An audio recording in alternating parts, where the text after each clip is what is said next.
नमस्कार, आपण पाहत आहात लोकहित लाईव्ह न्यूज चॅनल, आवाज सर्वसामान्य जनतेचा।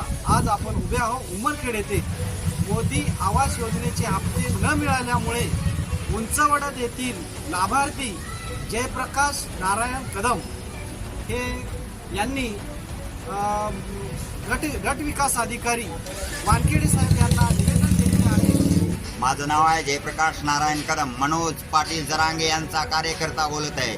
आजपर्यंत मोदी आवास योजनेचे हप्ते पडलेले नाहीत। शासन योजना पे योजना करत आहे, तरी मोदी आवास योजनेकडे लक्ष त्यांचं उमरखेड तालुक्यातील जनतेच्या गोरगरीब जनतेकडे आणखीन लक्ष राहिले नाही।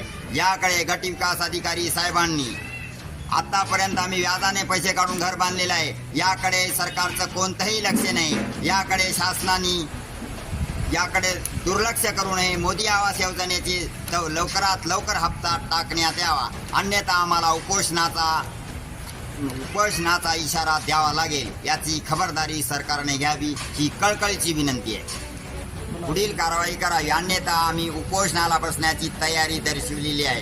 कारण आम्ही व्याजाने पैसे काढत आहोत। हे सरकार योजना पे योजना काढत आहे, तरी मागच्याच योजनेचे पैसे या सरकारने दिले नाही। पुढच्या योजनेचे पैसे देईल का हा प्रश्नार्थक चिन्ह जनतेपुढे, गोरगरीब जनतेपुढे राहिलेला आहे। तरी लोकांनी याकडे लक्ष द्यावा। योजना काय, या योजनेचे आतापर्यंत पैसे पडले नाही। किती येरदार आम्ही करत आहे, येता जाता आमचे पैसे खर्च होत आहे। या खर्चाचा सुद्धा लेखा जो काय या सरकारकडे नाही। ते साहेब याला काय म्हणाला, पैसे तुमच्या योजनेचे नाहीत, हे याला पैसे नाहीत। आता आम्ही काय करायचं? आम्ही व्याजाने पैसे काढलेले आहे, बायकोचं मंगळसूत्र घेऊन आम्ही घर बांधलेलं आहे, तरी या सरकारकडे पैसे नाही। खरोखरच हे सरकार गोरगरीब जनतेच्या हिताचं आहे का?